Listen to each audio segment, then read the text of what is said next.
Hello and welcome back to a very special Last Supper edition of Your Kingdom Kids.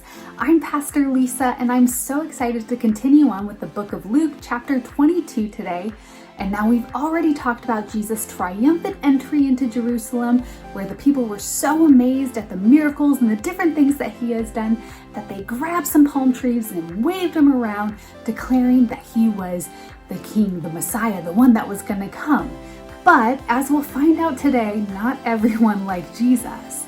In fact, the religious leaders of the day didn't like that in Jesus' messages and as he preached, he pointed out the hypocrisy of the religious leaders, meaning he pointed out that they said one thing and looked really good, but did something else in secret. And so they secretly plotted a way to kill him.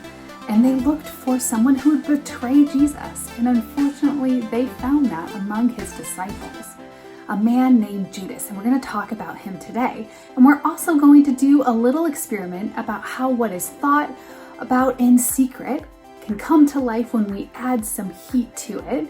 So stay tuned. And if you haven't already done so, click that subscribe button so that you won't miss another video. Okay, let's go ahead and grab our Bibles and turn to Luke chapter 22. And remember, at this point in time, the religious officials do not like Jesus, and they're trying to figure out a way to get rid of him permanently. And so it tells us in verse 3 that Satan entered into Judas Iscariot, who was one of the 12 disciples. And he went to the leading priests and the captains of the temple guard to discuss the best way to betray Jesus to them. They were delighted, and they promised to give him money. So they agreed and began looking for an opportunity to betray Jesus so they could arrest him when the crowds weren't around. And so meanwhile, Jesus gathers all of his disciples to celebrate the Passover, which is a Jewish feast. Now at this Passover feast is Judas, the one who's going to betray him. And we refer to this as the Last Supper because this is the Last Supper that Jesus had before he went to the cross. In verse 17, it tells us, then he took a cup of wine and gave thanks to God for it. Then he said, take this and share it among yourselves, for I will not drink wine until the kingdom of God has come. Then he took some bread and gave thanks to God for it. Then he broke it into pieces and gave it to the disciples, saying, this is my body, which is given for you. Do this in remembrance of me. Now, people everywhere celebrate communion in this way because this is how Jesus did it. And we do this today to remember Jesus' sacrifice. And also at this dinner, Jesus alludes to the fact that one of his disciples is going to betray him. In verse 21, Jesus says, but here at this table sitting among us as a friend is a man who will betray me. For it has been determined that the Son of Man must die. But what sorrow awaits to the one who betrays him. Wow, imagine you're Judas and you already know that you're going to betray Jesus, and then Jesus tells you exactly what you're going to do. Yikes. If I was him, I would be thinking twice. So after this, Jesus and his disciples go to the Mount of Olives to pray. Verse 41, he walked away about a stone's throw and knelt down and prayed. Father, if you're willing, please take this cup of suffering away from me. Yet I want your will to be done, not mine. Isn't that so important? Jesus knew exactly what was going to happen. He knew the sorrow that was ahead of him. And he prayed and he said, Lord, your will, not mine. That's how we need to pray. Just then an angel from heaven appeared and strengthened him. He prayed more fervently and he was in such agony of spirit that his sweat fell to the ground like drops of blood.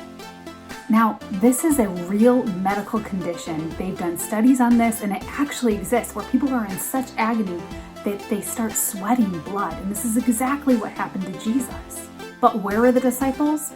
They were sleeping while he was praying. Gee, thanks, guys. And just then, a crowd approaches, led by Judas, one of the 12 disciples. Judas walked over to Jesus to greet him with a kiss. But Jesus says, Judas, would you betray the Son of Man with a kiss? When the other disciples saw what was about to happen, they exclaimed, Lord, should we fight? We brought swords. And one of them struck the high priest's slave, slashing off his ear. And Jesus said, no more of this. And he touched the man's ear and healed him. Can you imagine you're the high priest's slave and you are coming to go get Jesus because you don't like him, he's super mean to your boss, and you're not a big fan of him, your ear gets cut off, and then this guy who you're trying to arrest heals it. I don't know about you, but if I was that guy, I think my heart would be changed. I wouldn't want to arrest him anymore.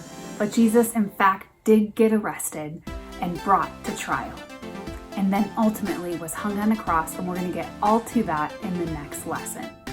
So as I read this story, I always wonder, how did Judas get to the point where he betrayed Jesus? I mean, he was one of his followers. He was with him through everything. He saw Jesus heal countless people. He saw him feed thousands of people with a few loaves of bread and a few fish. He saw him calm the storm with just by speaking to it. He saw miracle after miracle after miracle. And yet he betrayed him for some money. How did he get to that point? And I've come to this conclusion. It all starts with secret thoughts that happen in here that no one else can see. And just like with this paper, here I have something written in secret that no one else can see besides the person who knows what they're writing. But when you apply some heat, and in this case it's the heat of the Pharisees, it's the heat of people offering money, something that he wanted, and it revealed the truth, which was betrayal. Now you can create your own messages just like I did. It doesn't have to be as intense as the word betrayal, but it can be whatever you want. What you'll need is you'll need some Q-tips, some lemon juice, paper to write on, and a heat source. You can use iron, a hot lamp, even a candle, but I would recommend adults be around for that one. And first what you're going to do is you're going to dip your Q-tip into the lemon juice, and you're going to write your secret message. It can be whatever you want, a picture, it can be words, whatever you want. And then what we're going to do is we're going to apply our heat source to our letter, and you can watch before your eyes your secret message appears. You'll definitely want to try this one out at home. If you've missed any of our videos, go ahead and click down into the description for all of the links to our past videos. But until then, make it a great day.